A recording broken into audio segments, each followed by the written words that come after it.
श्री राधे श्री राधे राधे जय जय जय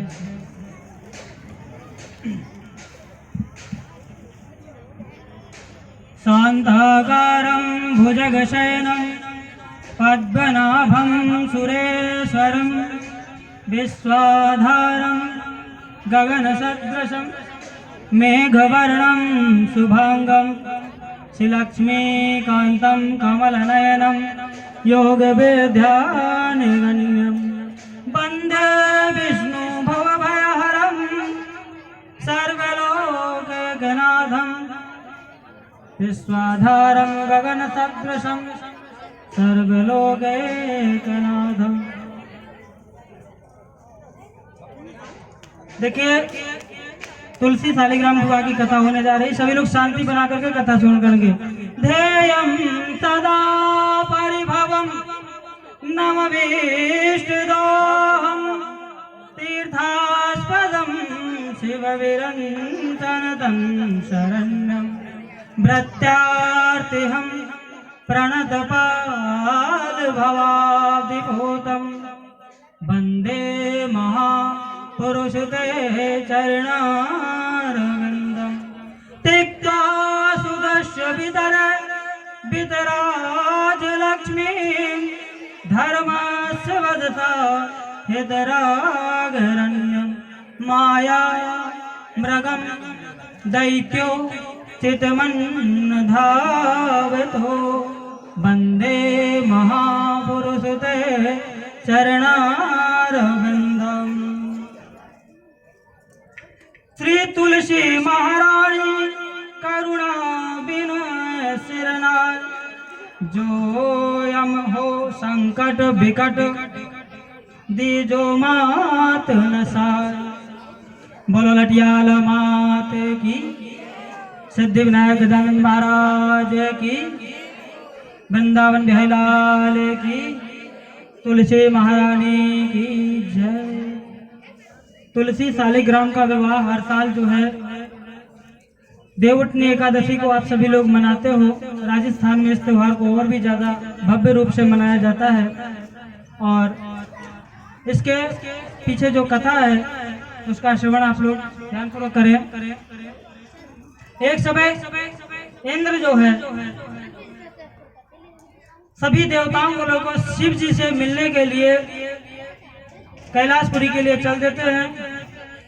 साथ में बृहस्पति देव भी हैं। तो शिव जी भी परीक्षा लेते हैं कि ये हमसे मिलने आ रहा है तो इसके अंदर मैं है कि नहीं, मैं प्रभुता पाए। जिसको भी प्रभुता मिलती है उस पर मैं आ जाता है, संपत्ति मिलती है तो मैं आ जाता है। उस मैं को देखने के लिए शिव जी वहां पर एक जटाजूटधारी का भेष बना करके बैठ जाते हैं। देखो मैं सबको होता है, मैं दो प्रकार का है, एक मैं भी और एक मैं ही, दोनों में अंतर है। जैसे मैं भी ये कर सकता हूँ भाव है और मैं ही ये कर सकता हूँ अभिमान है। ध्यान रखना, जहाँ ये भाव हो कि मैं भी ये कर सकता हूँ तो ठीक है, इतना गर्व सबको होना चाहिए। लेकिन ये कार्य सिर्फ मैं ही कर सकता हूँ या मैं ही हूँ, वहाँ पर अभिमान हो जाता है। ये नहीं करना चाहिए। आज इंद्र को अभिमान है और उस अभिमान के कारण जो है उसको कहता है ए बाबा शिव जी कहाँ बैठे हैं? तो महाराज जी कुछ नहीं बोलते। अरे बाबा बता रहा है कि नहीं?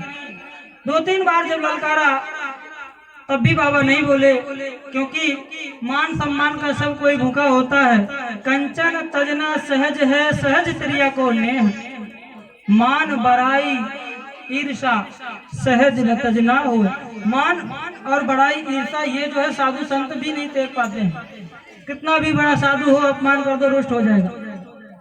इनको त्याग करना, जो इनको त्याग कर देते हैं वो परमहंस की गति को पाते हैं, बंधनों से मुक्त हो जाते हैं। इनको त्याग करना बड़ा मुश्किल होता है। आज शिव जी परिचय ले रहे हैं, तब इंद्र ने अपना एक वज्र उठाया और शिव जी के गले पे प्रहार कर दिया। वज्र तो चूर्ण हो गया। शिव जी की तीसरी आंख खुल गई एक ज्वाला उत्पन्न हुई, ऐसी भयंकर ज्वाला पूरी धरती कंपमान हो गई, ब्रह्मांड कांपने लग गया।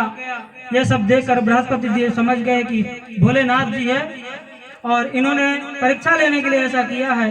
उन्होंने वंदना की और वंदना करने के बाद शिव जी को मनाया।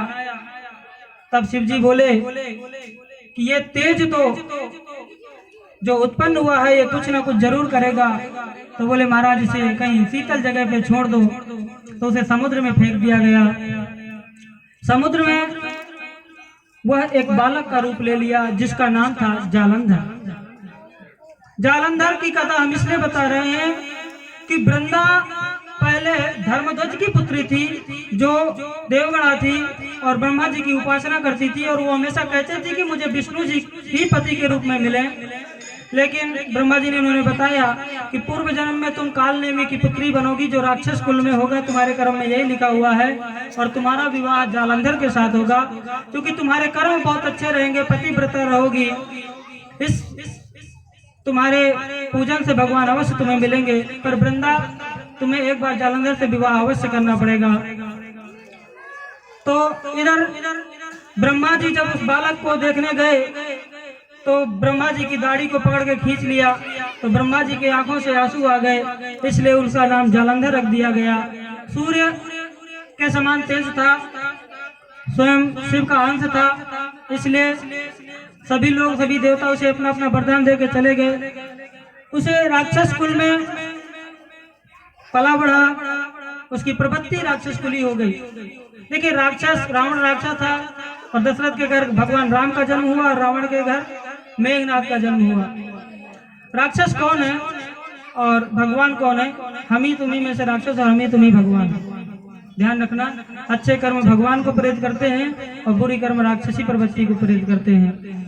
आज क्यों जो हमारी 5 कर्म इंद्रियां और 5 ज्ञान इंद्रियां हैं, ये जो है ही हमें सभी कर्मों के लिए प्रेरित करती हैं। दशानन आनंद यानी 10 इंद्रियों को 10 आनंद अपना घर बना रखा है तो दशानन हो गया। और दशरथ जो 10 इंद्रियों के ऊपर बैठ करके अपने हिसाब से चलाता है, रथ को हाँकने वाला हिसाब से चलाता है ना।